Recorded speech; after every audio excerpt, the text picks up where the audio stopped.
like doing that, but obviously to get that police department under control, somebody's got to get their attention. Calling the meeting to order. Now that we're all here and seated, welcome to our January 16th, 2024 meeting. Looks like we got a big crowd today. That's a good thing. I'm going to call the meeting to order. Just did Pledge of Allegiance. Phyllis, would you like to lead us to Pledge of Allegiance? And, okay.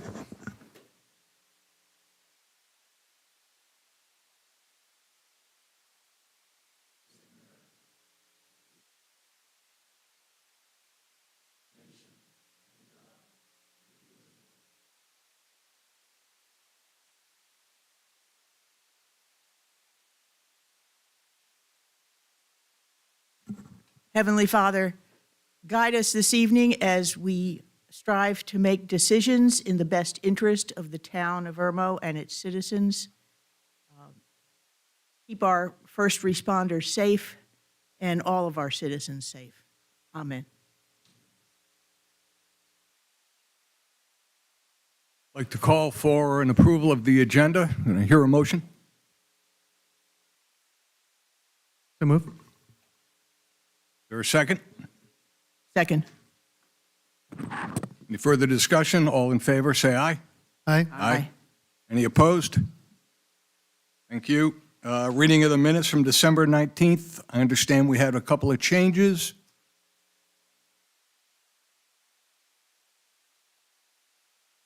I move that we approve the minutes of the December 19th, 2023 meeting.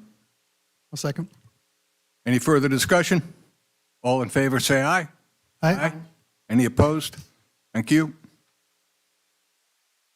Okay, Courtney, administrative briefing. I ask you briefly just to go over those two subjects? Do you have anything else? Yeah, I did want to introduce Danielle McNaughton to any council members that haven't met her yet. She started with us January 2nd as our communications and special projects manager, and that brings us to 100% staffed. So our police department, public works, court, everybody, we're 100% staffed. PD does have one in training still, but he has a high likelihood of success with that. And then lastly, we sent out some rental registrations here recently. They are due April 15th. They went out to all the 6%ers. So if there are people that are not actively renting their home, they still may be on that list. So all they need to do is call Town Hall, speak with Angie, and we'll update our list. Thank you, sir. Thank you, and welcome, Danielle, again. So nice to be working with you.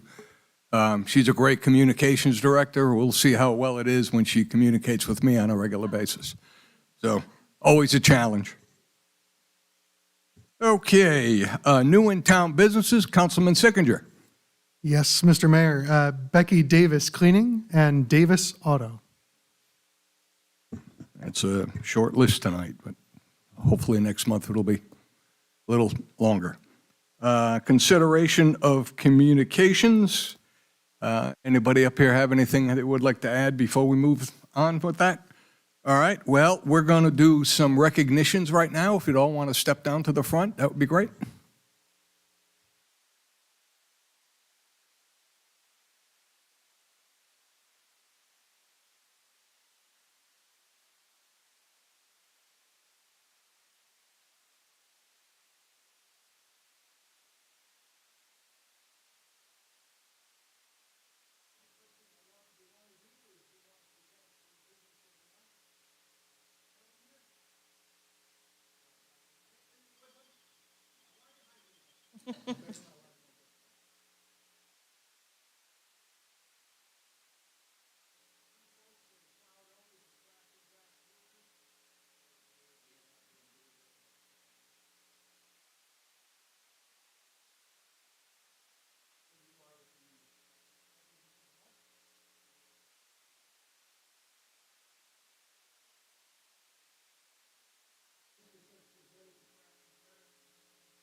the next word that you're going to hear from me, which is the best holiday left. And so 2 years ago, I started a campaign where I wanted to recognize the people of Reno who were decorating their houses, who were throwing deposits in this very weather thing.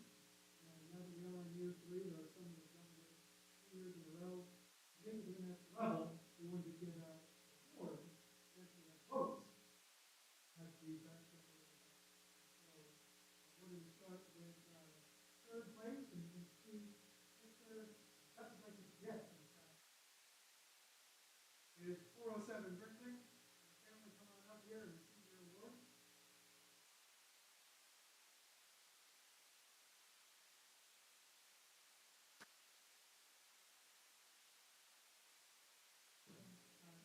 This is a really special one for me. I remember the first time I knocked on your door, and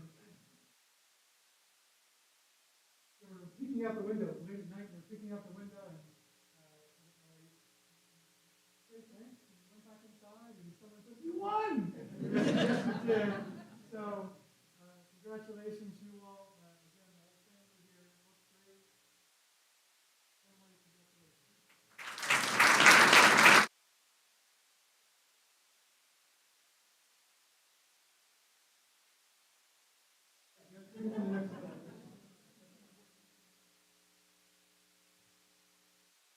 In second place goes to 200 Castleville Road in Illinois.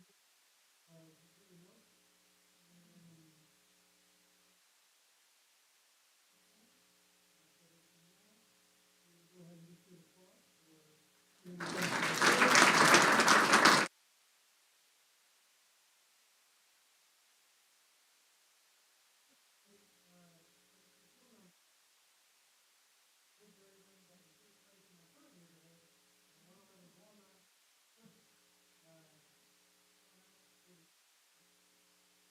And one of the things that I really love about volunteer work like this is when you pull into healthy neighborhood off of Elmo Drive, you can see it up on the hill. Really so certainly take a look at it next year, but in first place.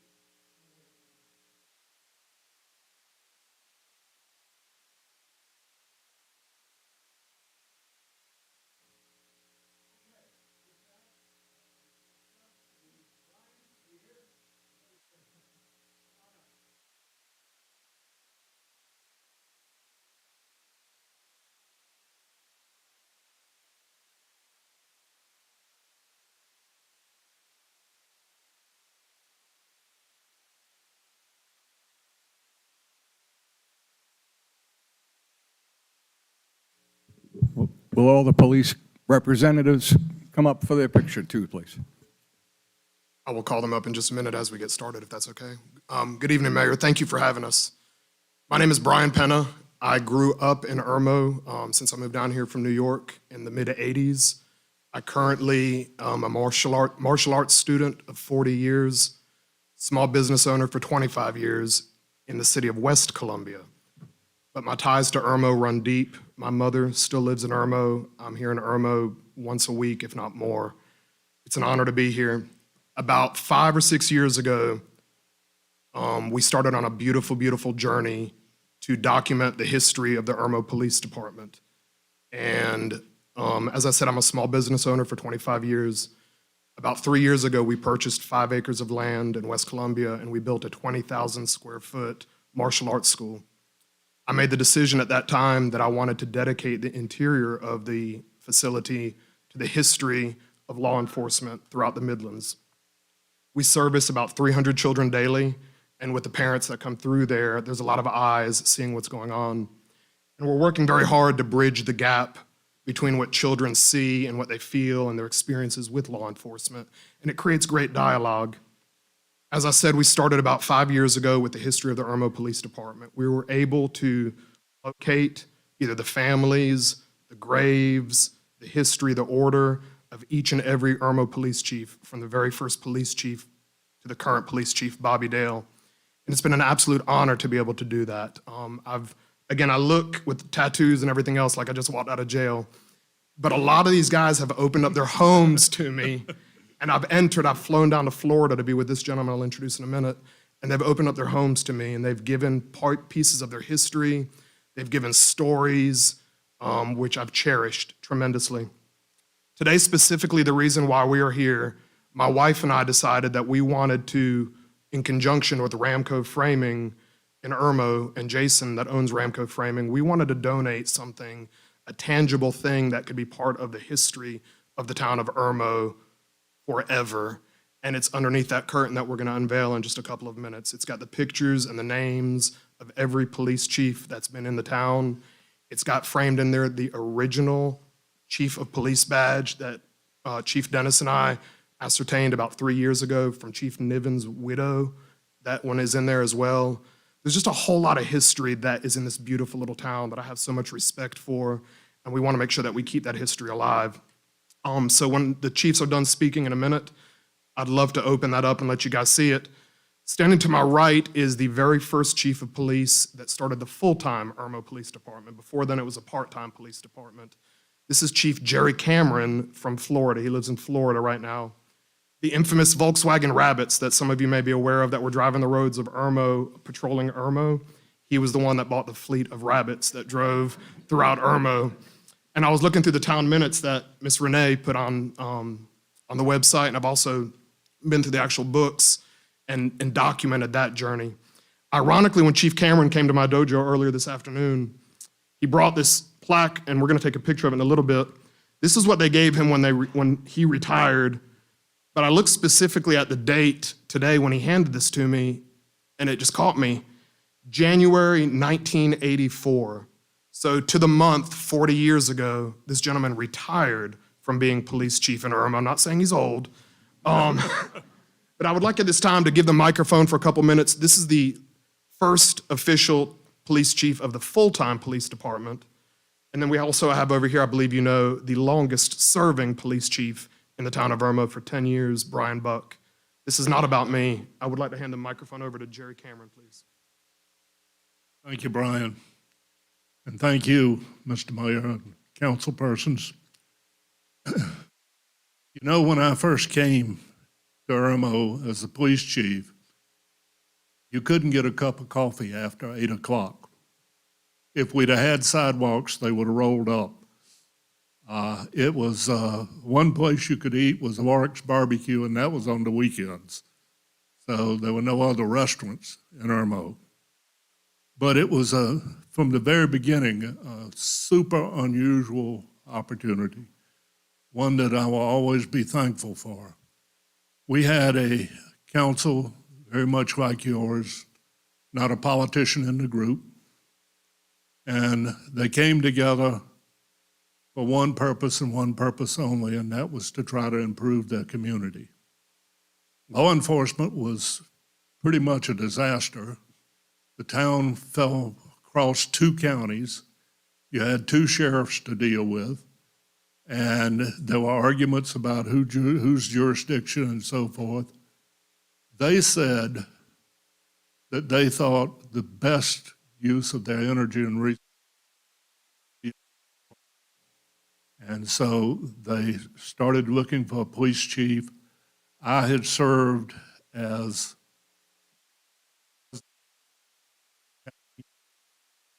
in the neighborhood for a good while and dealt with the problems that they were having.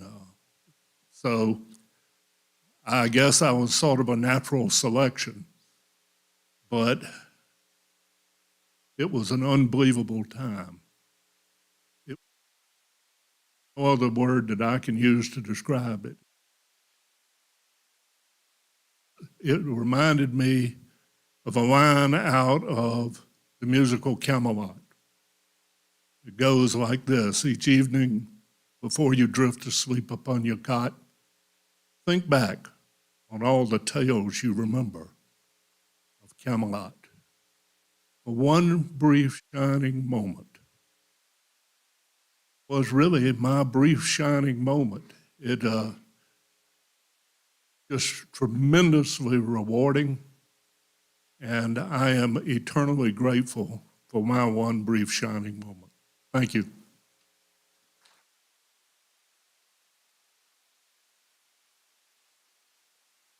Thank you, Chief. Now Chief Buck. Thank you, Brian. It's a pleasure to be back here again. It only doesn't seem like that long ago before I was here. And I'll echo what Chief Cameron said. It really was an honor to be a police chief here. I have excellent memories of it, great working relationships that developed into personal relationships with everybody here in the town, both the employees and the citizens, and it's remarkable to be back here again. I think we all, former chiefs that are here, can agree that it was easy to do our jobs because we were standing on the shoulders of the people that came before us. So thank all of you for building the foundation that all of us enjoyed. And thank you, council, for allowing us to be here tonight.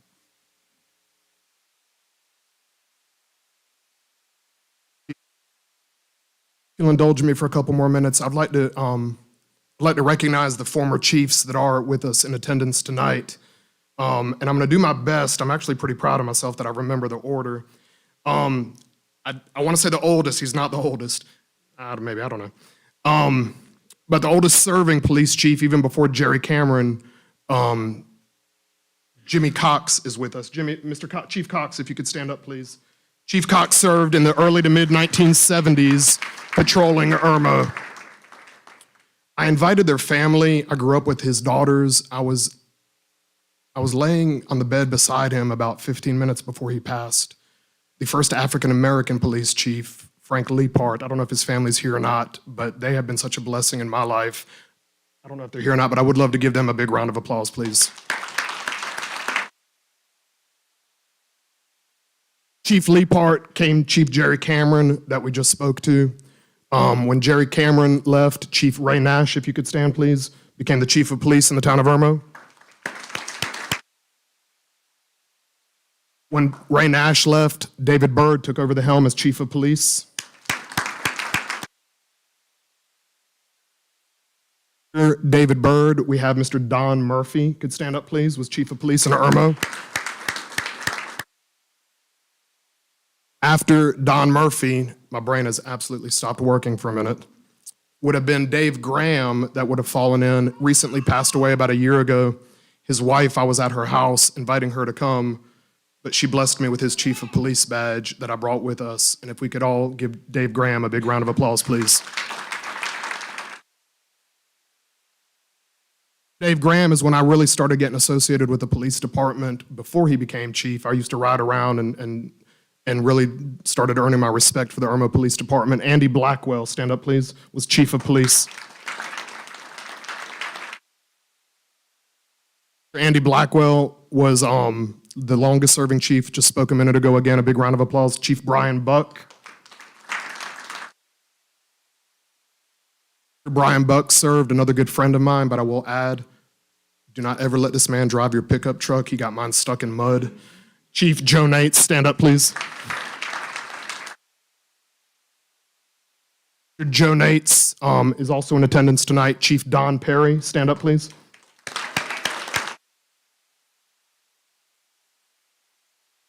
Don Perry turned into a phenomenal friend of mine and one of my biggest assets in making this whole project happen. Now is turned into y'all's administrator. Chief Courtney Dennis, stand up, please.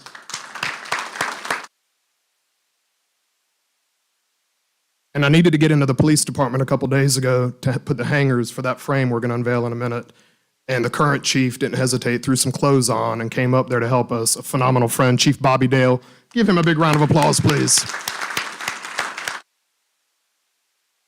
Love Irmo, and I'd like at this time to walk over with Chris Caterly, not just corporal, but senior corporal Chris Caterly, and I would love to unveil what we're going to present to you guys, and then if we could take some pictures, please. Caterly, you ready?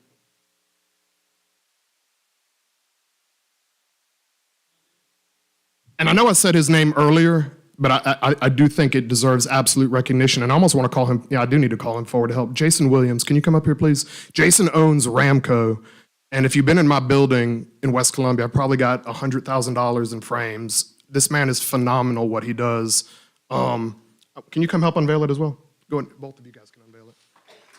Thank you, Jason. you need anything framed, don't go anywhere else. Ramco is who you want to deal with. So this will hang in the Irmo Police Department, I hope forever. If you guys could unveil it, and if you guys want to take a look at it. That is every single police chief and every single badge.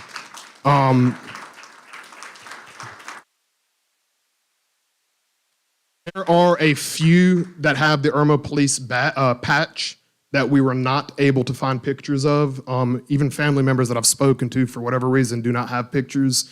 If we do come across pictures in the future, it's easily opened in the back, and we can put those pictures. But it's been my honor to work on this, Mayor. Thank you very much for indulging me tonight. Yes, sir. Sensei, I want to just say the honor that these folks have served this town is not lost on this current council. How many have come back tonight, right? I mean, this is, Every single living chief, minus one, is in Is the here. building right now. and a lot of this has got to do with you. You are the force behind this. We thank you for that. Thank you. We are honored by your honor of these folks. This is a different day and time, and this couldn't have come at a better time. So thank you very much, Sensei. Thank you.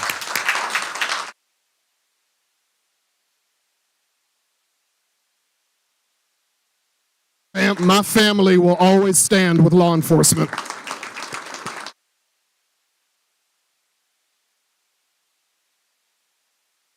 Mayor, if I can indulge one last time before some of the chiefs go get barbecue, can we move that to the center and get a picture of all of you guys together?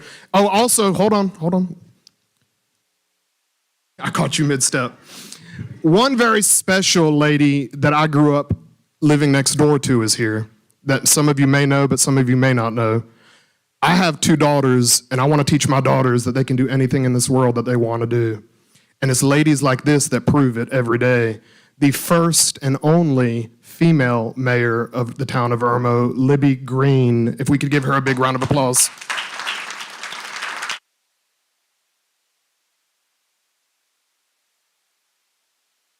We could move to the...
Oh, yeah, I got it.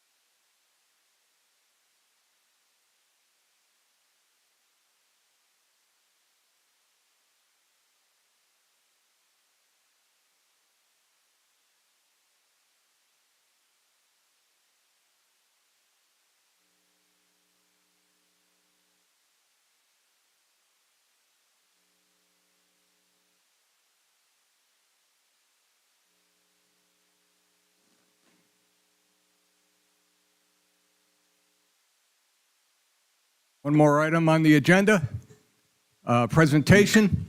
Mr. Coleman, the floor is yours, sir. All right, thank you. Thank you, Mayor, council members.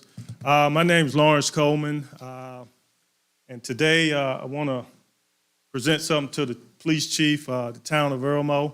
I'm going to have myself come up and one of his sons, and of course my sister Phyllis come down as well, and the council members. My uncle, he was the first African-American police officer in the town of Irmo. He wasn't the first chief, but he was the first African-American police officer. And I have a plaque down here we're going to present to the chief to hang in the police department as well for his recognition to the town of Irmo, 1969 to 1971. And so if the council members would come down, please. David.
Okay, thank you all very much. I'm usually the first one to complain when it takes us 30 minutes to get to the work, but tonight it's our honor to do this. I'm short of words, so I'll just move on. Update on the Irmo Cherry Blossom Festival from Kimberly. Oh, there she is. Greetings. I'm here to tell everybody that the 7th annual Irmo Cherry Blossom Festival is scheduled for March 23rd. That's a Saturday from 10 until 5 in the Irmo Town Park right behind us. We've got 6 beautiful cherry trees, and fingers crossed they'll all be in full bloom, no green leaves on the state. We have food vendors lined up. We have artisan and craftsmen lined up. We have informational booths coming online. It's going to be a wonderful event. We had it last year and we had terrible rain, but people who came out still had a fantastic time. So I've gone on and put in my request for better weather this year. You can help me out with that also. And we're looking for more vendors and craftspeople who would be in line with the theme of the festival, which would be kind of Japanese, a Japanese flair. We're excited.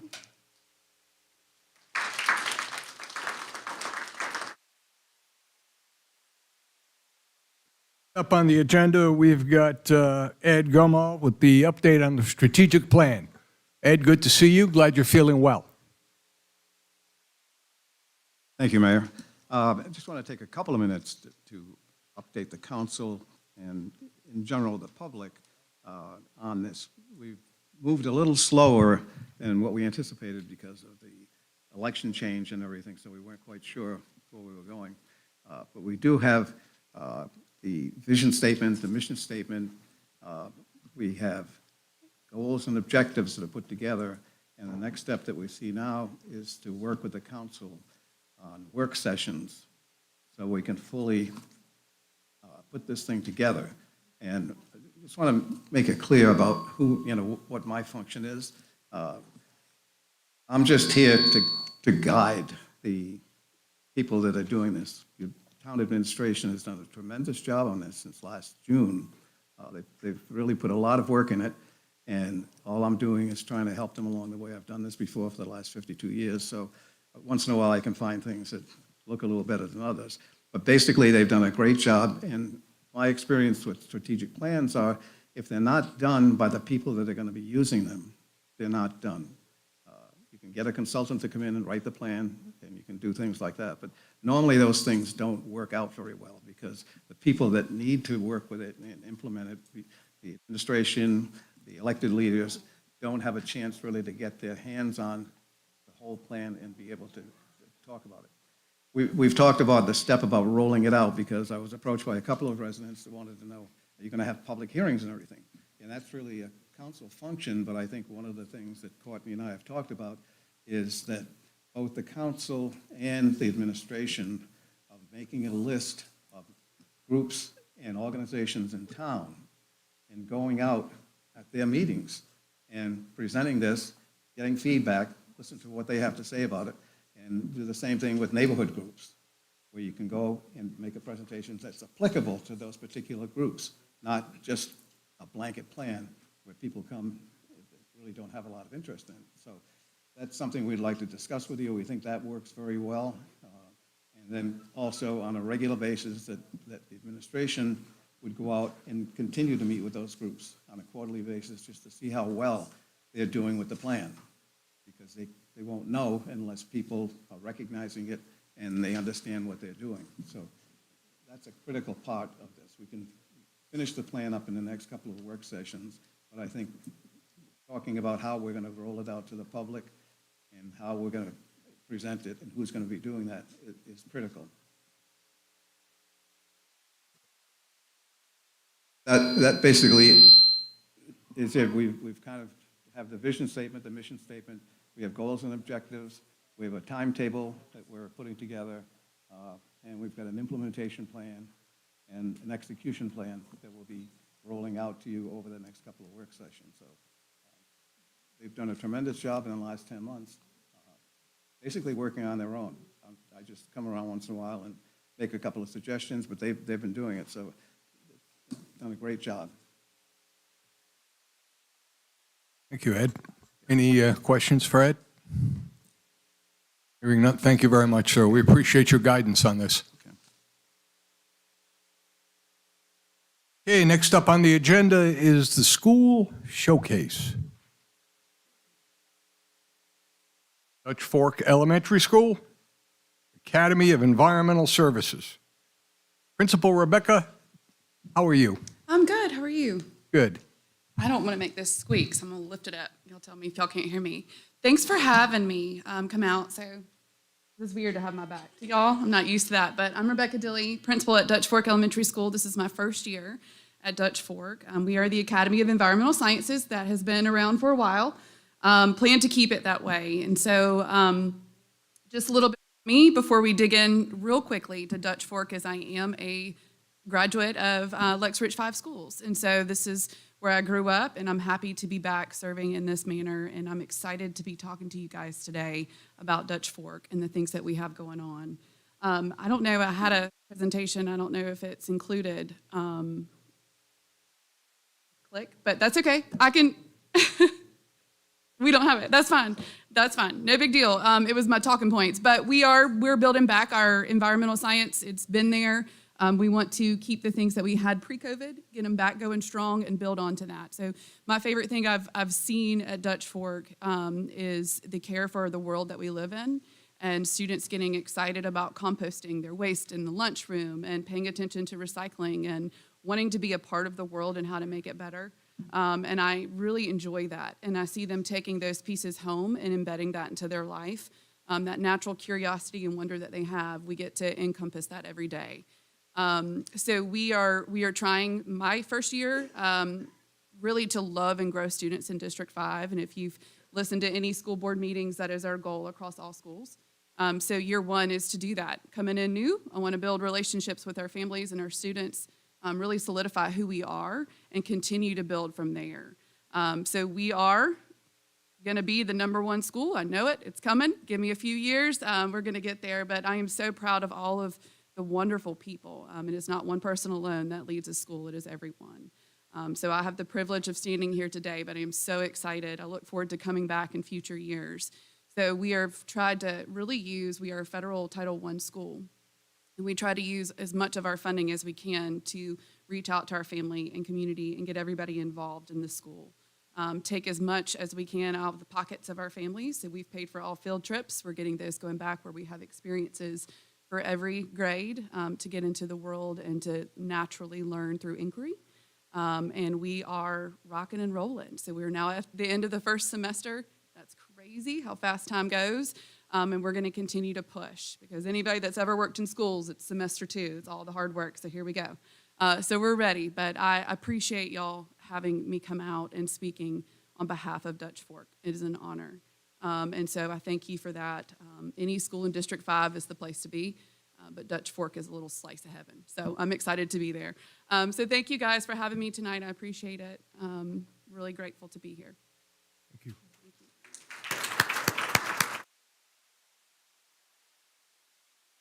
Okay, community connections. Councilman? Yes, I'll try to move through these as quickly as possible. The first item tonight I wanted to highlight is the bingo night that's going to occur tomorrow night at Craft and Draft in Irmo. This is from 6 to 8 p.m., and this is a benefit for the Nancy K. Perry Children's Shelter. The next event is a new magnet program that is going to be put in place at Harbison West Elementary School. This is a gifted and talented development magnet. They are going to have an information session which is open to the public, to parents and students and any community members that want to find out more about this whole school talent development magnet. It's January 19th, 7:30 a.m. to 8:30. So it'll be first thing in the morning, and it'll be held at Harbison West, which is at 257 Crossbow Drive. Free Fridays are back at the Riverbank Zoo and Garden, so any residents of Lexington or Richland County can go to the zoo for free. Just provide your proof of residency, your ID, January and February. The students at the Center for Advanced Technical Studies in District 5 that are in the Culinary Arts program will be making and selling king cakes to celebrate Mardi Gras. The cakes are $30 per cake, and they will be available on February 12th and 13th.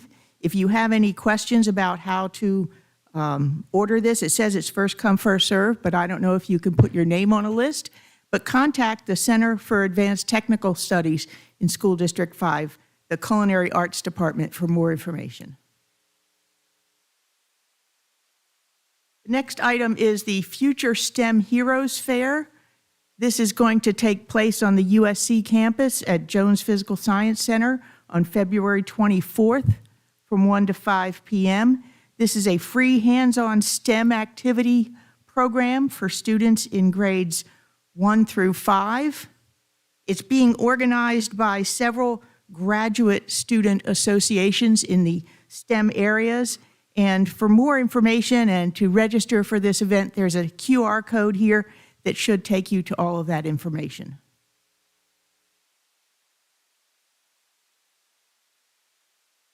On February 24th, there will be the Irmo's Black History Celebration. This is being put on by the African American Historical Society of Irmo. This will be 5:30 to 8:30 p.m. at Irmo High School in their Center for the Arts. This is a semi-formal event. Admission is $20 for adults, $10 for youths. If you have any questions, you can contact Mr. William Bowman, and his phone number is on this slide.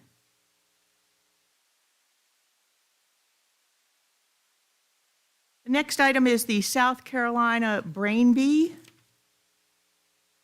This is a day-long competition open to high school students or students aged 13 to 19 that are interested in neuroscience. Again, it's all-day interactive competition on March 16th, 10 a.m. to 5 p.m. It will be held at the USC Medical School. The competition will have several formats throughout the day. There will also be demonstration booths, things like dissecting a sheep brain. But again, these are all spectator and family-friendly events.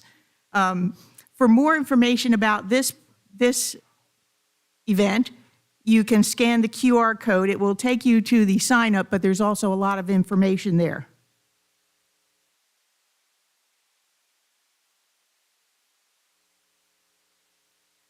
And I have one more announcement. I don't know that the slide got in there, but on January 27th from 7 a.m. to noon, there will be a mini market on Main being sponsored by the Irmo Theater Company. This is their fundraiser to help them generate some funds for their spring musical, The Little Mermaid. There will be a yard sale style event. There will be food trucks, face painting. You can arrange for a princess tea party, and there will be several tables with vendors selling various items. All are welcome to attend and come out and help support the Irmo Theater Company.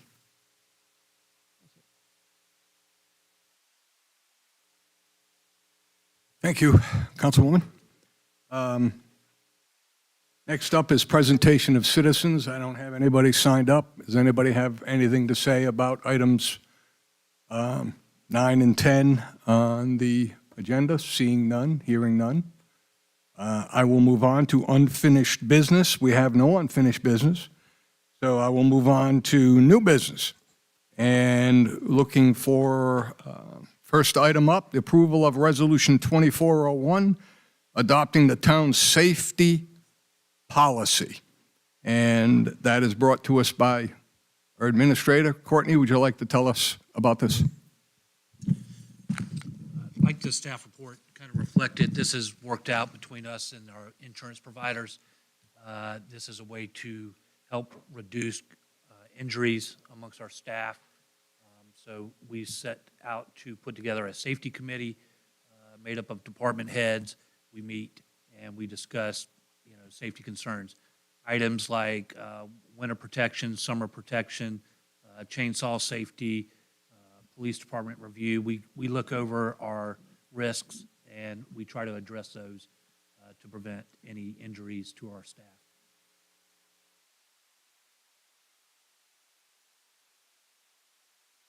Discussion? I'll make a motion. Is there a second? I'll second. Anything? Okay. Renee, will you call the roll?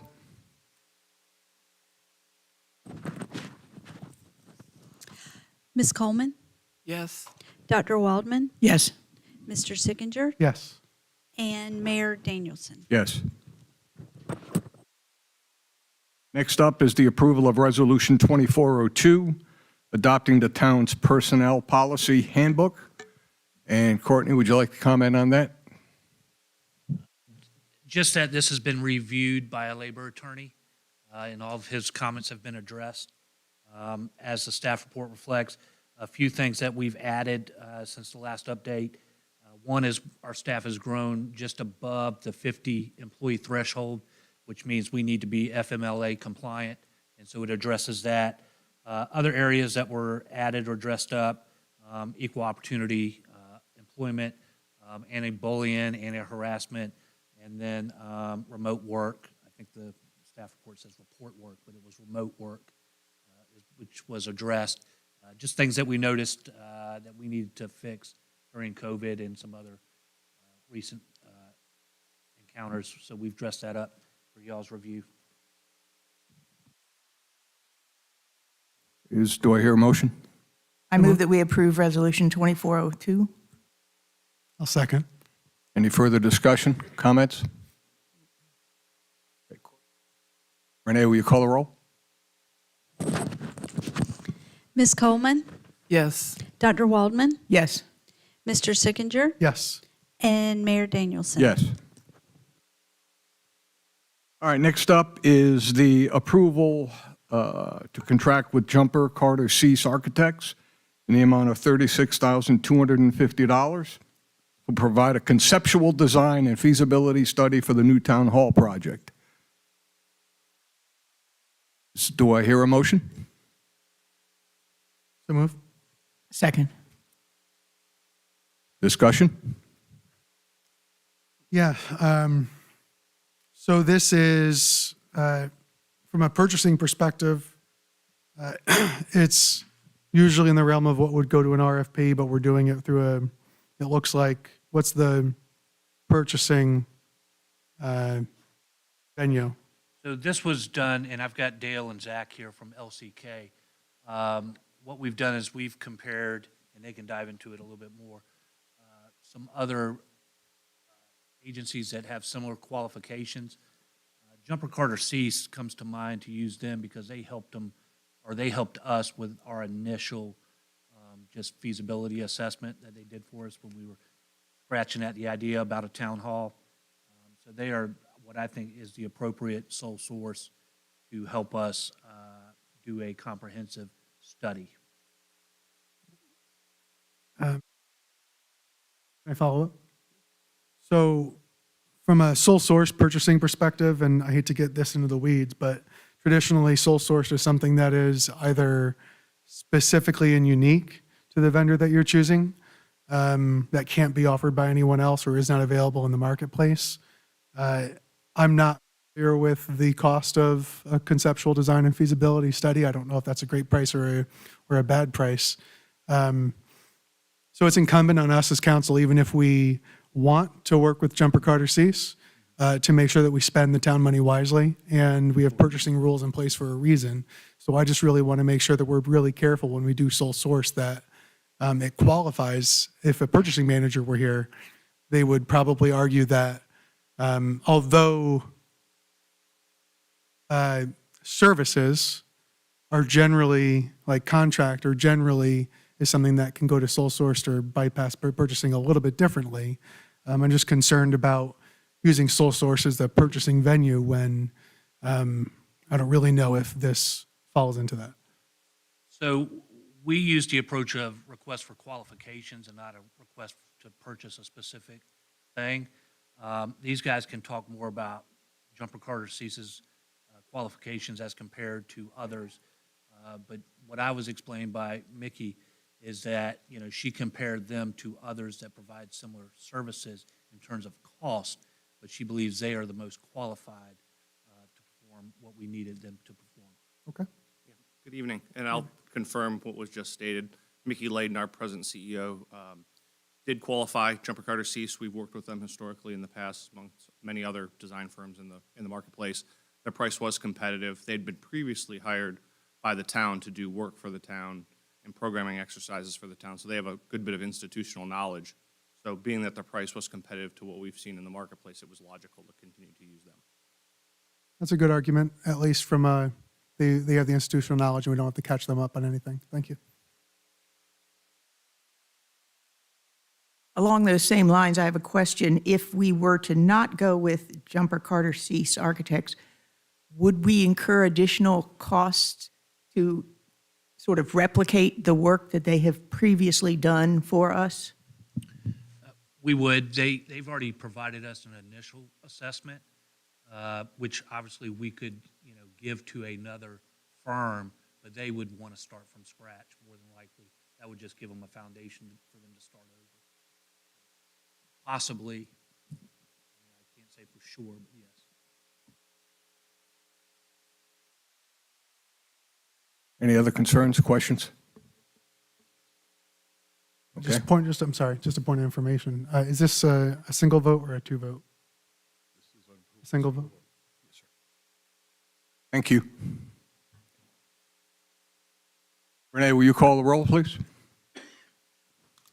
Ms. Coleman, Yes. Dr. Waldman, Yes. Mr. Sickinger, Yes. and Mayor Danielson. Yes.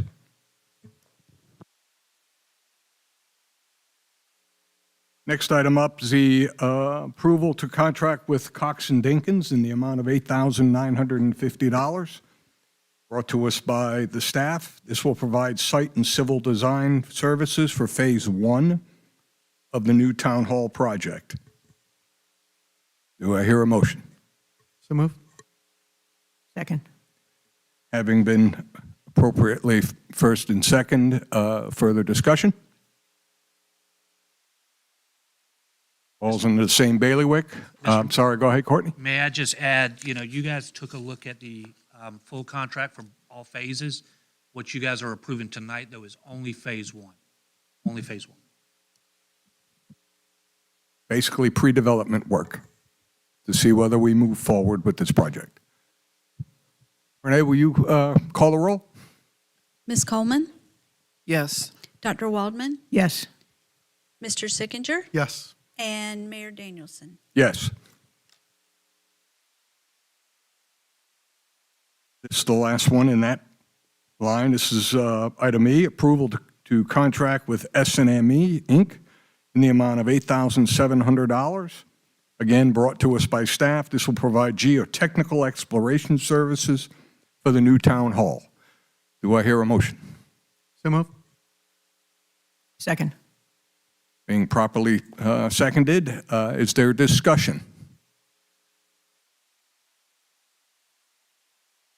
Will you call the roll? Ms. Coleman, Yes. Dr. Waldman, Yes. Mr. Sickinger, Yes. and Mayor Danielson. Yes. Might add that items C through F were all unanimous.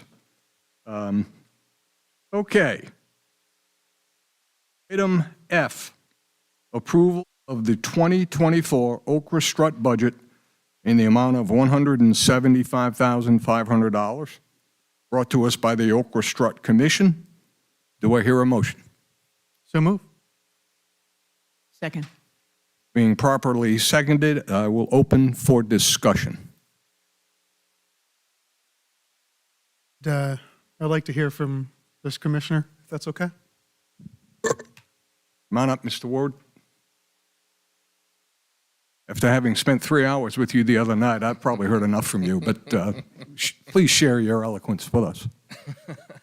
Absolutely. Thank you, Council, for allowing us to present this budget. The budget is very similar to last year. We've had a lot of discussions about trying to make this year, as it's the 50th celebration, make it bigger and better.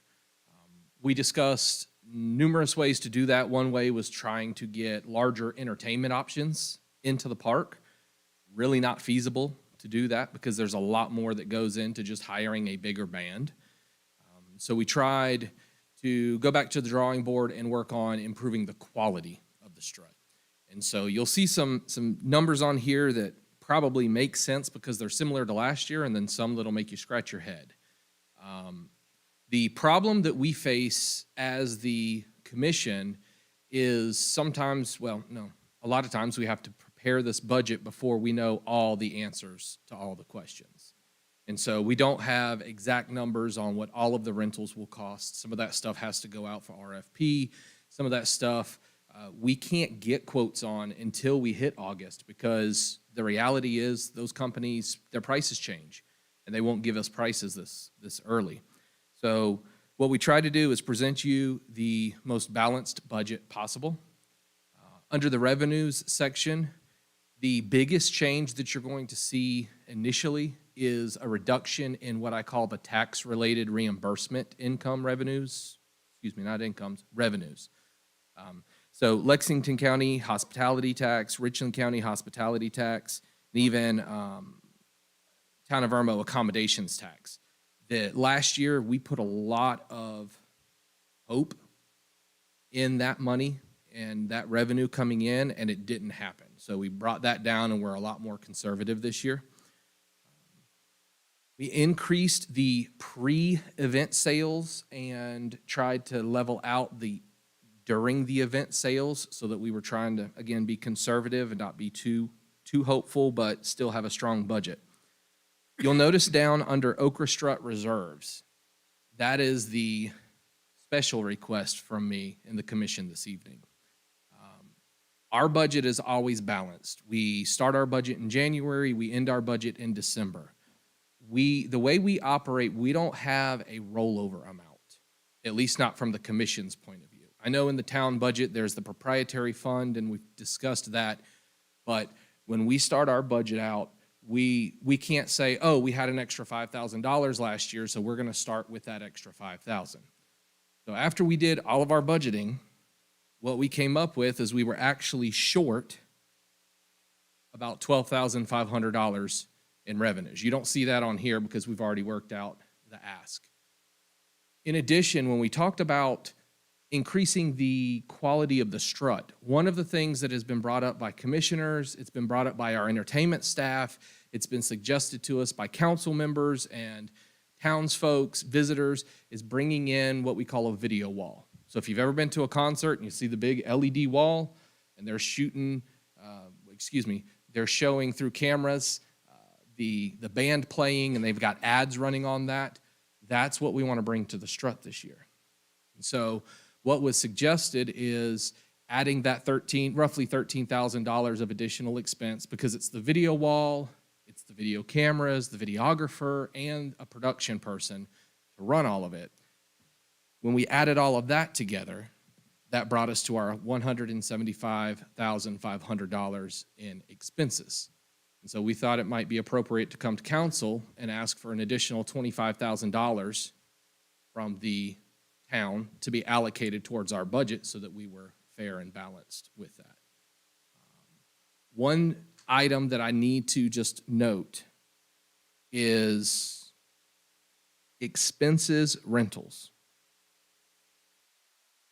Last year, we went way over budget because we lost our rental company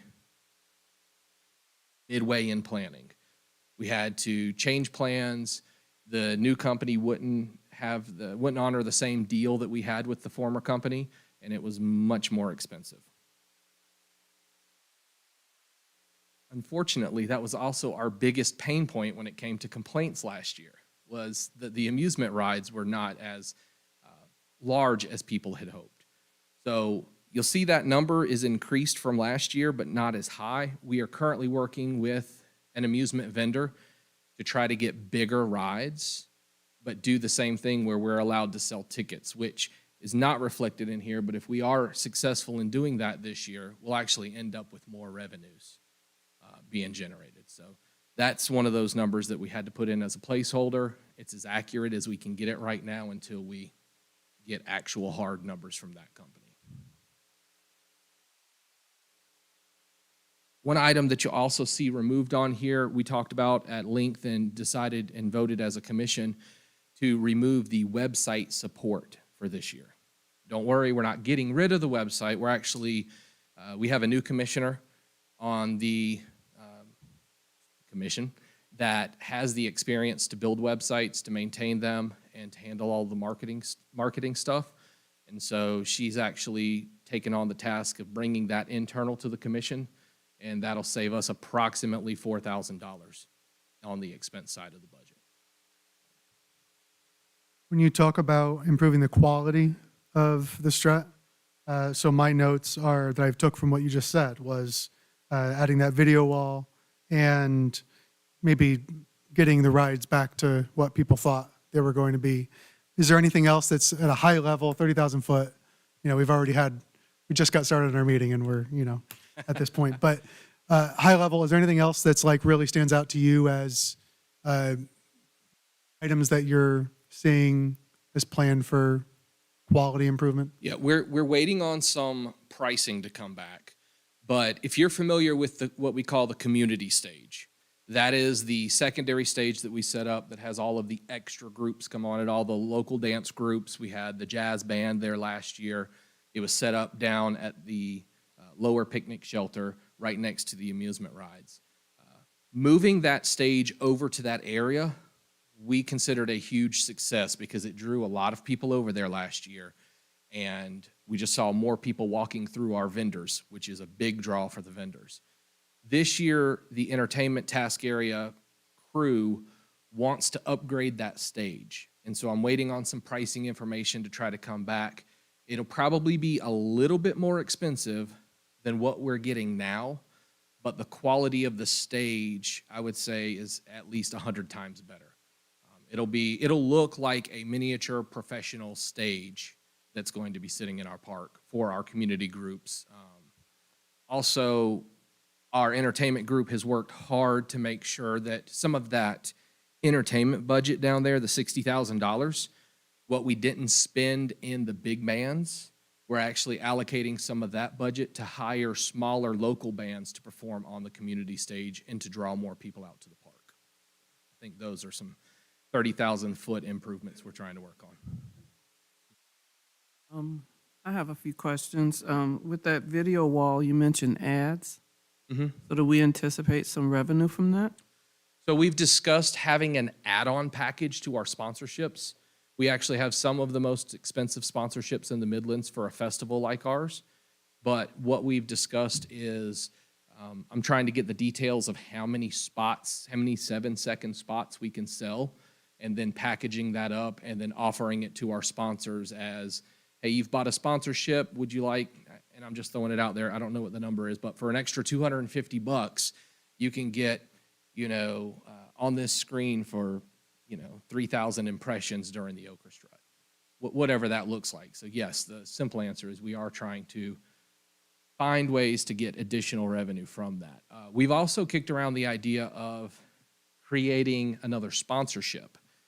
So if you're familiar with the sponsorship levels of the Strut, we've always had the Family Fun Zone as a secondary sponsor. Lexington Medical Center is obviously our title sponsor. But for $7,500, you can sponsor the Family Fun Zone. Last year, we brought in the parking lot sponsor, and that was another $7,500 sponsorship. We talked about maybe creating a third, since that level is fairly popular with larger companies, and we could have one company that sponsors that $7,500 worth of that board. And so that's another way we're looking at potentially helping get that wall and get that into the budget. So, and it possibly, I never go to the kiddie rides, so were we charging before, or would this be the first time we're charging for rides, if I understood you correctly? For the actual rides? Yeah, I thought you said that you were Oh, yeah, looking at. no. We always Voice- charge. Okay. The previous arrangement with the old vendor was they would come set up, they would take on all the risk and liability of running the rides, selling the tickets, and we would collect 10% of whatever their overall sales were. What we changed with last year is we rented all of the equipment, we sold the tickets, which put more risk on us, because if it didn't work out, then we could have been upside down. Thankfully, we were not upside down. We came out just a smidge above. But the reality is the previous vendor was seeing sales in excess of $30,000. And so we were collecting 10% of that. So if we can get to the point where we're producing that, it's an opportunity to have excess revenues that we can then turn around and pump into other things. in the So community. we're looking to assume the risk again for That's- 2024? That's the hope, but we have to see pricing and get all of that stuff first, because if it's going to cost us $30,000 to rent the equipment, that makes no sense to us. Okay. And then the last was with the bands, you said you're still looking for the bands that I Yeah, kind of so, suggested. yeah, so all those extra bands and whatnot that we've got money allocated, we just haven't made decisions on those yet. But Okay. they are reaching out, entertainment crews, reaching out to folks, talking to people, figuring out what their availability is. Okay, thank you. Thank you.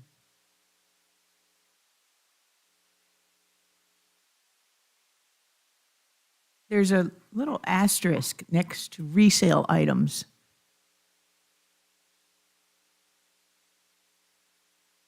Keen observation. That is a clerical mistake. That may have been something that was put in there either just as a placeholder for me to double check, but or it was on let me see if it was on the old. No, that was just something that didn't get removed before it was sent to you. No big missing mystery there. With that resale items, though, we did make a larger purchase last year of some resale items. We specifically did not date those items, so we could spread out the sales over multiple years. I just don't see us needing to purchase as much this year. One other thing to Eric's point and the resale items, we're actually looking at trying to make a community partnership with one of these local promotional or print shops where we can do some print-on-demand things, where instead of us buying all of this inventory, having to stock it, having to worry about, oh, we didn't sell it this year, what do we do with it? It all says 50th anniversary.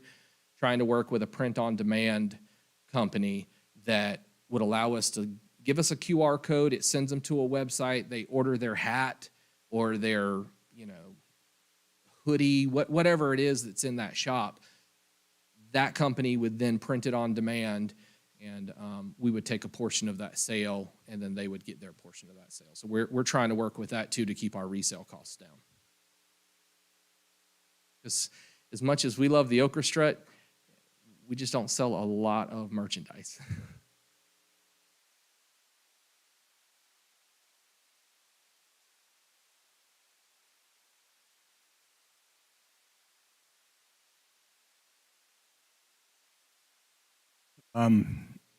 As I mentioned earlier, I had the pleasure of sitting in the last couple of Okra Strut meetings.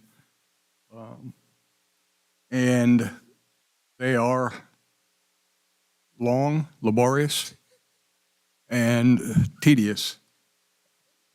But that's a compliment, all right? I mean, y'all are working very hard on making this happen. I have quite a few more concerns than what have been brought up here, maybe because of the detail of sitting in on those meetings. I will tell you right now, I want to go on record, I'm not a fan of the video board. I see it as a stretch to sell more advertising. We look at some of the revenues that were brought in last year. No, you didn't get all of your corporate sponsorship money. I think you said you were 7,500 short. Right now, we're 9,000 short. Both companies I've been in contact with, and they're checking with their finance departments to figure out why we haven't received that money. Okay. So on top of the budgeted 60,000 from 23, we're short there. And now we're going to look for an additional $7,500 to $10,000 worth of additional ad revenue for the video board. What happens if that board, if we approve this budget tonight, what happens if that board comes in over that number? I guess I just want to make it clear that there's no coming back. There's no coming back if that board comes in over 13,000 or whatever that, and that secondary stage comes in over a different number. I know there's a lot of discussion about the trailer stage, and stop me if I'm wrong, the self-leveling and all that stuff, and where it may go, and really are we going to get a return on this? My concern also is this is basically subsidized $57,500 by the government, by taxpayer money, right? Would you agree with that? Yeah. Okay. It- Once that's in play, if we're not in excess of those numbers, there is nothing left to do anything with. Correct. As far as contributions back to the community, that kind of Correct. thing. That's my first concern, that doesn't happen again. My second concern is where do we go from here? All right, I know this is the 50th, and I'm not about to rain on the parade of the 50th orchestra, right? But matter of fact, I want to be on the float, but I'm kidding. That was a joke. My point is, where do we go from here? Because we can't keep putting in $25,000 a year to maintain this budget level, right? Correct. So next year, I don't want there to be a huge disappointment when this number's back down to 150 or 160 or wherever it may be. And you've heard some of that discussion, and even before you were attending the meetings, we had several discussions where if we use the phrase to pull out the stops, if we do that for the 50th, it has to be like when we celebrate our 50th birthday or our 60th birthday. Like we go over the top for that extra one, but most people don't then turn around and have a humongous party for their 51st and 52nd.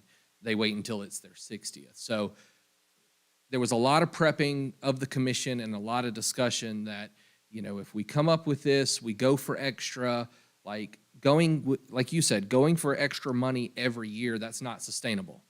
And after a lot of lengthy discussions about the budget, where the money's at, where it comes from, all of that stuff, a lot of that money that's in the reserves account is there in the event that something really tragic happens or really bad happens.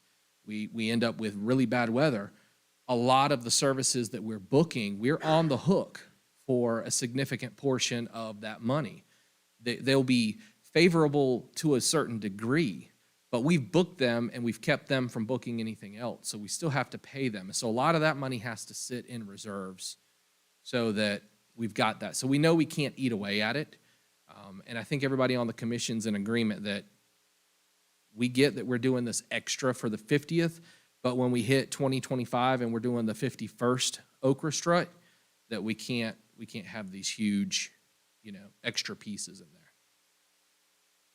So God willing, as the next 3 years as the mayor, I got to listen to people yelling that we don't have a video wall. Absolutely.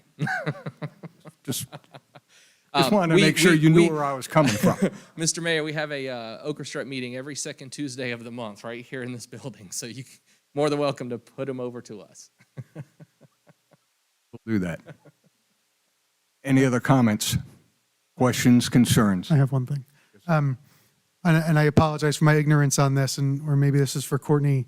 The hospitality tax, what's the timing on that for Richland County, from an application to award?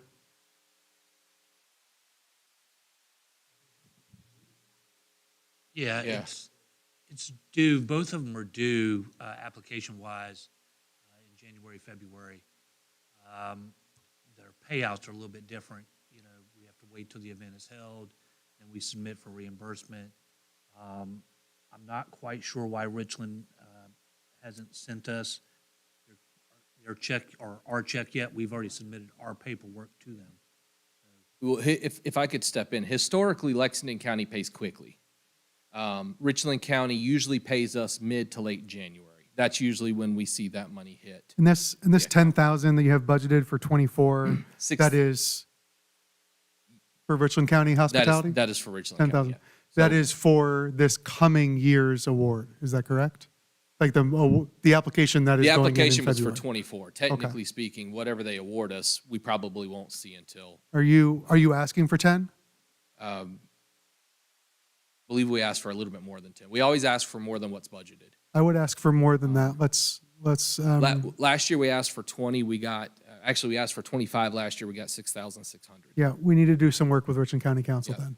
And I also just completed the Lexington County hospitality tax application yesterday or today, and I asked for more than $2,500. Okay.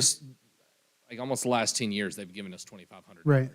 but I still asked for it, and I pled my case in the application to try to Well, get more. we've been good partners with Richland County, and I feel like maybe we can work some relationship to try to bolster that number up a little bit. And we definitely appreciate that. And for folks that are not familiar with that, the hospitality and the accommodations taxes, those are reimbursements, and they have to specifically be spent on tourism-related expenses. And so, we try to make sure that everything we're doing is tourism-related, but especially, I believe it's Lexington County, maybe Richland County as well, since it's all hospitality tax, but it has to be 50 miles outside of the area. And so we do that with a lot of our advertising and in the draw that we get from outside of this area.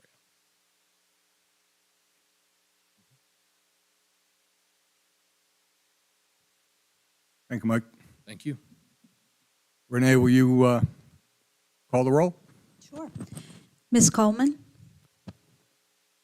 Yes. Dr. Waldman, Yes. Mr. Sickinger, Yes. and Mayor Danielson. Yes.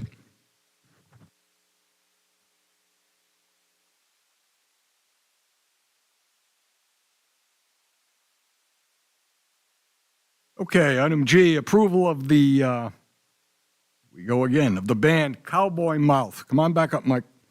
As a 2024 Okra Strut main act for Friday night in the amount of $19,000, plus the rider. And this comes from the Okra Strut Commission. And I believe I was involved in hearing all of that, which is, maybe I shouldn't have been, but anyway, go. I'll make a motion. Second? Second. Go ahead. All right, so thankfully, Dr. Waldman and Mayor Danielson both came to the commission meetings where we discussed this topic. So we have to be very straightforward and not misspeak any words, but just joking. We had I don't know what you want to call it. It was a mistake. The person that was running all of the numbers for us to get Cowboy Mouth miscalculated the numbers. So she ran all the numbers, gave them to me. I put them on the agenda with Courtney, and we presented it to you 2 meetings ago, I believe. And it was $12,000 that you already approved. When we went back to the booking agent, he said, "Where in the world did you get that number from?" That number is actually $19,000. And so the downside is a mistake was made. It was a humongous mistake in the numbers. However, when we look at the overall budget, when we look at being able to continue doing what we plan to do, it does not have a negative impact on the commission or the strut. But being such a large situation, we needed to come back to y'all and ask for you to reapprove Cowboy Mouth, this time for the correct amount of $19,000. And to reiterate, because I think it's important to understand, the riders, pretty much all of the riders go into other items on the budget. And so when we're talking about $19,000, that gets the band here. That pays for their time to perform, whatever equipment they bring, and it covers the booking agent fee. That's all in that $19,000.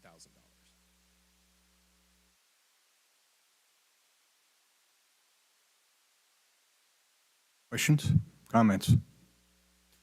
My comment is I would feel far more comfortable, if I saw more of a lineup in all of the costs with bands. I guess personally, we're bordered by Charlotte and Atlanta, which got to be chock full of bands. I just don't understand why we don't have a list of bands that are potentials even, to see what the overall cost would be for bands. That's just how I'm reading it. And then to find out you were $5-7 grand off. What if you miscalculate on something else, and then is Cowboy Mouth the only quote unquote good band we get? I don't know. I understand. Historically, and we can always change this, but historically, the entertainment task area goes out to booking agents and reaches out to their own personal connections and gets a list of bands. Those are typically brought to the commission and discussed. And once we have a top list. It's not necessarily a top three, but it's the ones that we think would probably fit best in our festival. We take that to a production company and then they give us an estimate. So it's definitely something I think for future struts, if we wanted to incorporate the council earlier in the planning of the bands, I think we could definitely do something like that. Because that's typically happening in late October, early November, when we're getting all of that information. So I think that would be, you know, if that would be okay, that'd be something we'd have to try to implement for next year. In terms of the big list. Because we do get the big list, it's just we go ahead and work it down and get all the pricing, and then once those decisions are made, bring it to council for approval and blessing. Mr. Mayor and Council, if I could just add, 2 years ago, we made a similar offer to Cowboy Mouth, and that was not to exceed $23,000. So this offer is actually a little bit less than what we had offered them a few years ago. What did we pay them a few years ago? 23,000. Yeah. We paid the actual 23. Yeah. Plus rider. Yes. Yeah, with a band like that, whatever the offer that's made that they accept, which is whatever y'all have approved, that's what we end up paying. They've never come back and said, oh, don't worry, we'll knock off $4,000, unfortunately.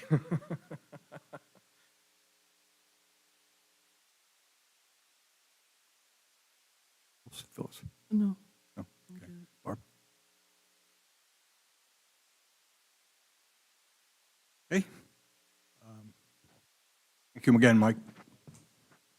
Renee, will you call the roll, please? Sure. Ms. Coleman? No. Dr. Waldman? Yes. Mr. Sickinger? Yes. Mayor Danielson? Yes.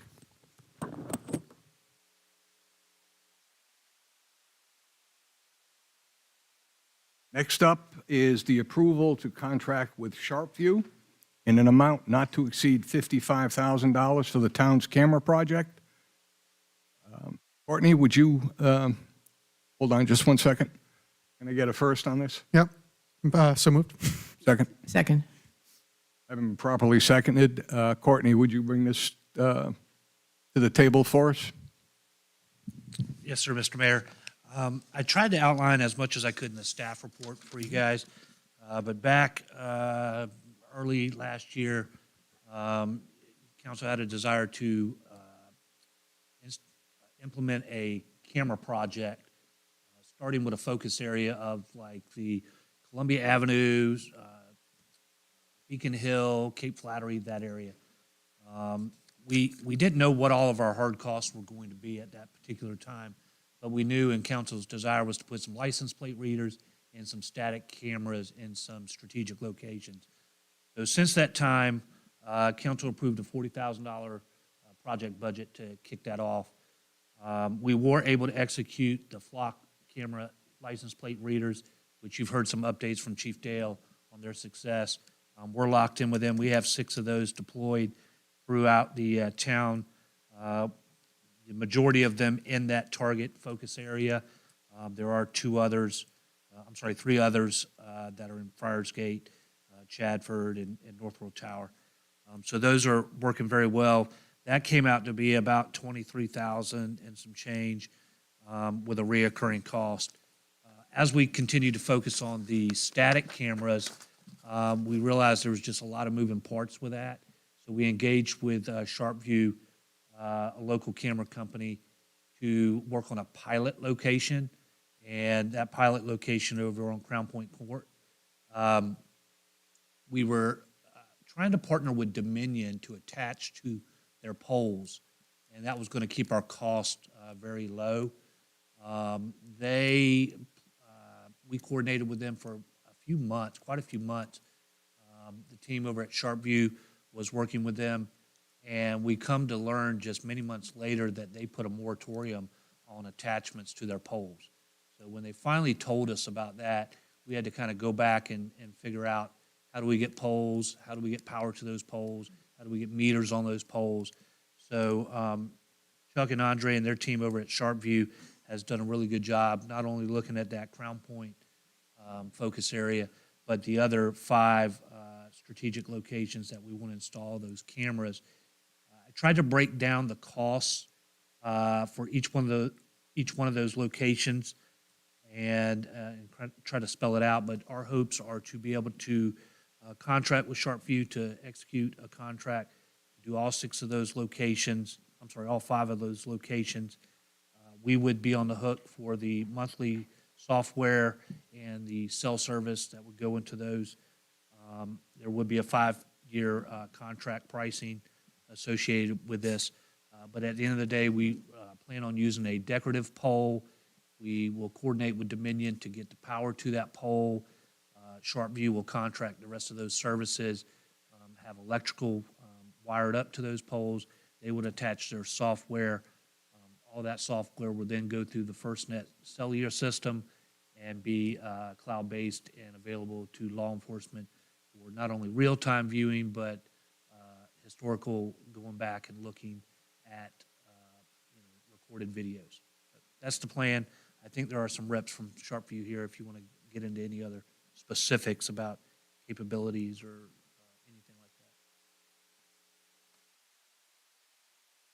that. Thank you, Courtney. So first of all, I know that this was kind of partially through the bid process when we were looking at cameras originally. Does the town use Sharpview for cameras elsewhere today? So the only thing we're engaged with them now is their portable camera that is out at the Ross Creek Park. So we've got a contract with them that gives us that camera and a secondary camera during the Ochre Strut. When selecting Sharpview, we had talked with, I don't know how many camera companies. There's a lot. tons of them. Yeah. And once they got word that we were interested in cameras, we were very inundated with their phone calls. The reason for Sharpview is not only their pricing is very comparable, but their willingness to do all the other things besides the camera. So engaging and subbing out for electrical, a lot of these big corporations, and I won't name names, but a lot of them don't want to do that. They want to sell you the hardware. They're more end-to-end. Yeah. and- So one of the things I just really wanted to get my hands around, the 54,405 that we're technically pretty much approving tonight, or is up for a vote, that is for the quotes for the services, or is the software All that's costs- in there. Okay, so that project quotes for Crown Point Court and Cape Flattery, that's inclusive of the monthly software and support and cell connectivity, or not? No, so what you'll be approving is the upfront expense. Just the services part of it? Yeah. Okay, And so the monthlies, $45 per month, and the $40 per month for the FirstNet. So another, I think it's about $5,100 a year when I started running some of the math. yeah, it's, So we will absorb that into our operating expenses. yeah, it's about $6,000 a year. Are we contracting with them for a 5-year software support agreement? Yep, at that 45 a month. And are we executing on that through our vote today, or is that going to be a Yes, different vote? that's Okay. correct. Will, have you reviewed that agreement? Okay.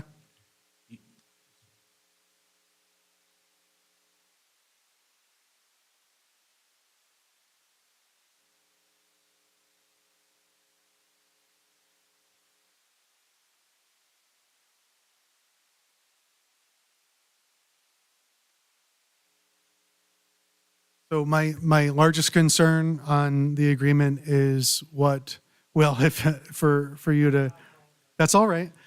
No. Okay, okay. As we engage in a 5-year contract, the biggest thing for me is failure to deliver.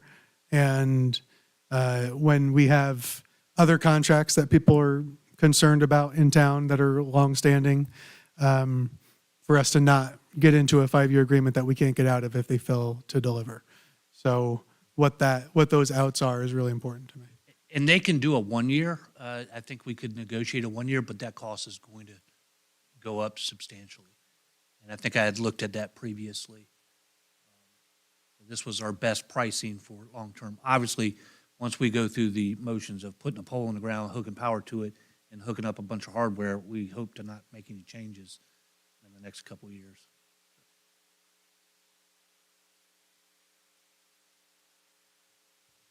Other comments, questions? Well, I just had a question. If you were to engage in services and then say, you know what, it's not working, as far as the videos or any of the images, do we still retain that as ours? Or do they Yes, and I take that think- with? Chuck, back there? My assumption is that any data that comes in is ours. When that's a Yeah, pretty and- standard and data. that's getting a little bit into the weeds, design. you Well, know, I sure, was kind that's of what we do. Yeah, I just wanted to explained. I just wanted to make sure that no matter where we are, that we don't give up information that now we have to request or petition legally to get, that's all. Yeah, all of the footage that you would be obtaining from those cameras would be stored in our cloud, but that's all your data, and you would have 30 days retention on that data. Anything that the chief and Major Hendricks knows in that software, that if they want to bookmark it or export the video and keep it permanently on a local drive, they can do that as well. So, That's what I was after, is yes, ma'am. if something comes up and it goes beyond the retention period. Yes, ma'am. Do we have evidence? As long as All right, you've saved that's it all. within that 30-day retention period. Okay, I'm good.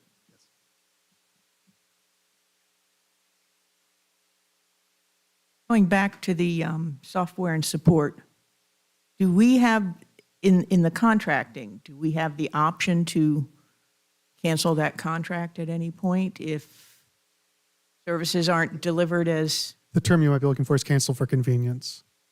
thank you. I don't know that cancel for convenience is in there. I think that if there was something where we were not delivering, if the service was not able to produce, then I think that would be something that could be mutually agreed upon. But, you know, we're certain that our solution, you know, it will work and will provide for you guys what you need, which is the added support for the town of Irmo and the police department. Since they can't have eyes everywhere all the time, this helps them, gives them real-time alerts where they can maybe, you know, see the alerts and get over to Beacon Hill, respond a little bit better, or even verify what they're looking at. And, hey, that's just a couple of kids on a, you know, in the path, or let's leave that alone, versus, hey, we have an actual situation. And getting video verification is a powerful tool that can ultimately save the department money from, you know, running a couple of squad cars to a scene that they don't need to be at.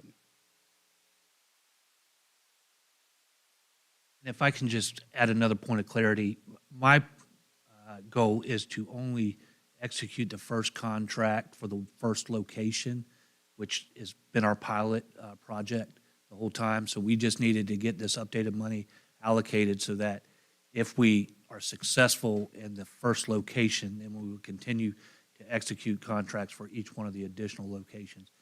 Again, we don't know what we don't know until we actually get there and start putting things in the ground and see what the hurdles are. But we know that the initial $40,000 approval is not going to get us near the finish line. So this basically cancels or finishes out that first contract approval with Flock, and then this is for the static cameras.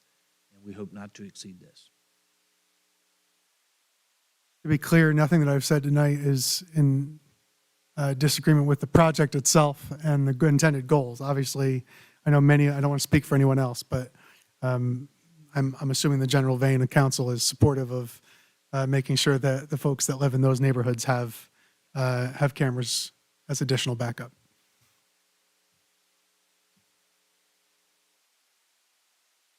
If I could ask about that that initial 40,000 that we approved in April of 2023, we've only spent, it looks like 23,150 of that, right? So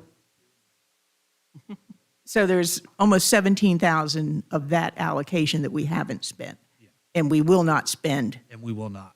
Right, so the impact of the 55,000 approval is less than 55,000. Correct. Okay. This just authorizes the project as we've described it tonight. And the 55,000 would authorize all of the static cameras eventually? Yes. Okay. It's a scary thought. So basically, we're We're only at 38,000 in new money approval for allocation for these. Let's just cut it down to where we are. Okay, any other comments, questions? All right, great discussion. I would call for the roll. Please, Renee. Ms. Coleman, Yes. Dr. Waldman, Yes. Mr. Sickinger, Yes. and Mayor Danielson. Yes.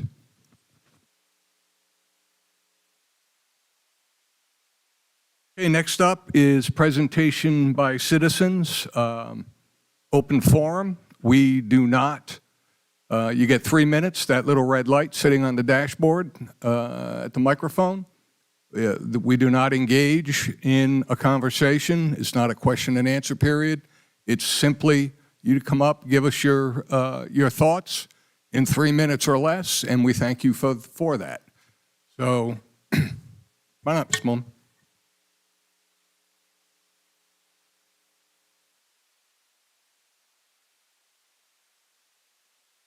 Your name and address, please, sir.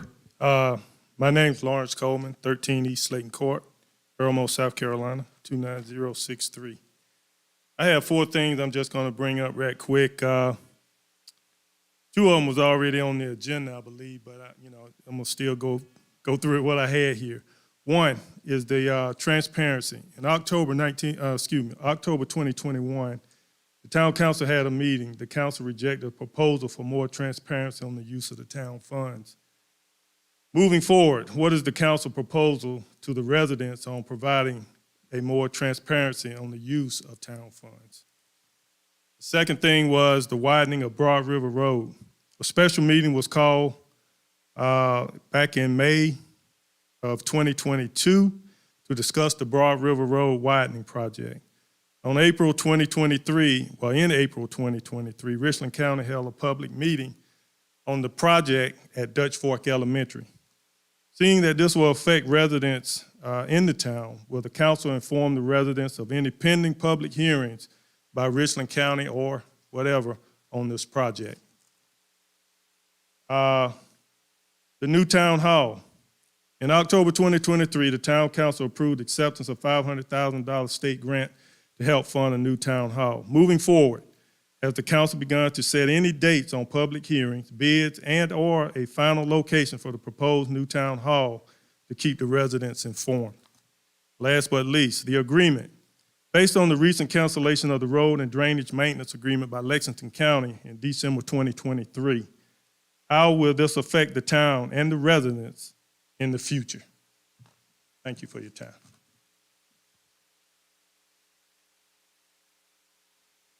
Come on up.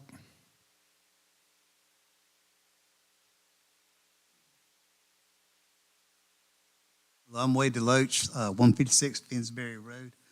First off, I want to say that we are having a chili cook-off the 27th of this month. It wasn't mentioned earlier. The other thing, looks like you guys are on top of it, and that's great. I saw in the paper Lexington County wants to stop maintaining roads in municipalities, and I hope, you come up with something, if nothing else, get some of that tax money that we've already given them to help take care of our roads.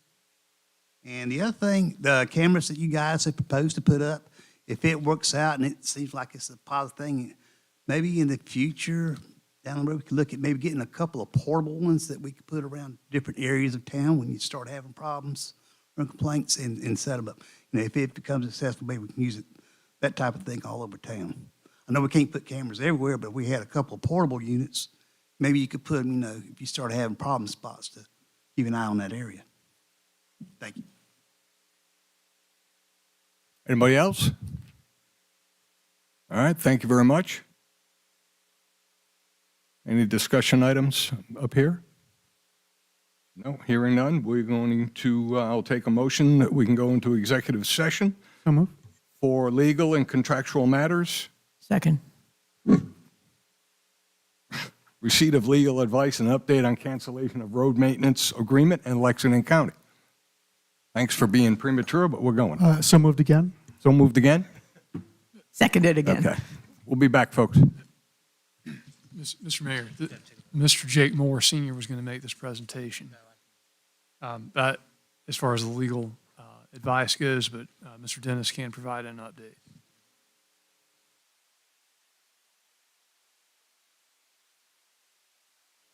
Okay, sorry. All to go into executive session, say aye. Aye. Aye.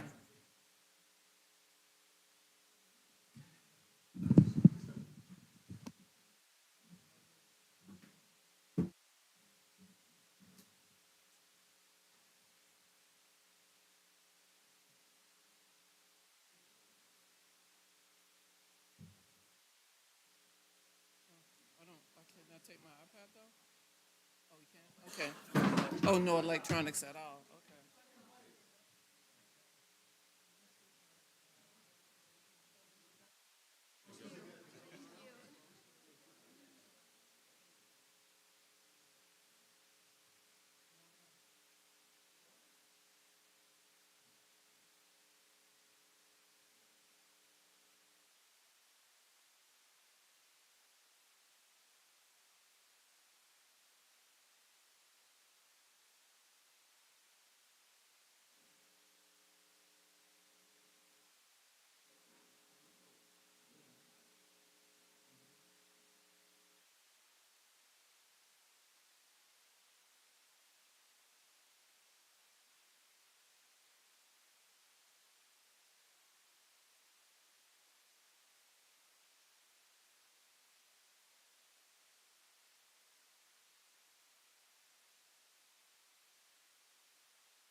Okay, baby. Yeah, I still live there.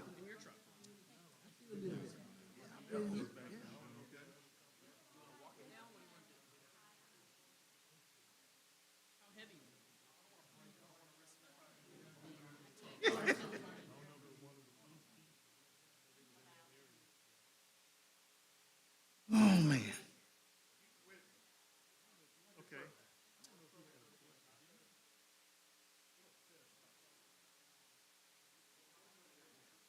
All the other chiefs, do you have to report?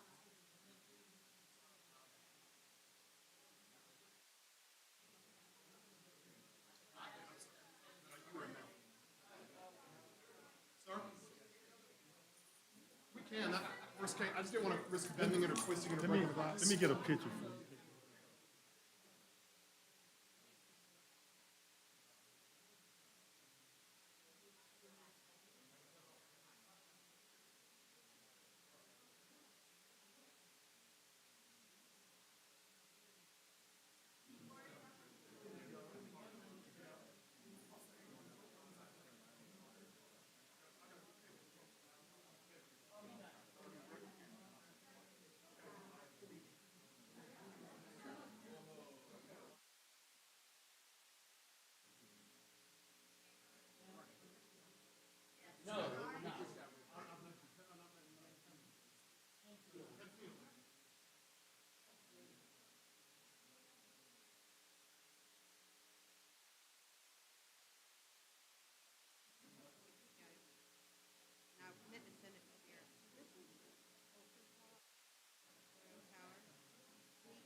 I thought about having my husband do it, but I didn't want to get in trouble.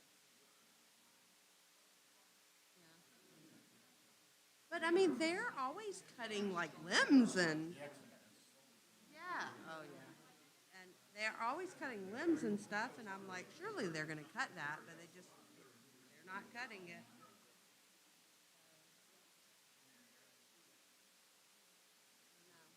But as it grows, it's just gonna get worse.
Okay, folks.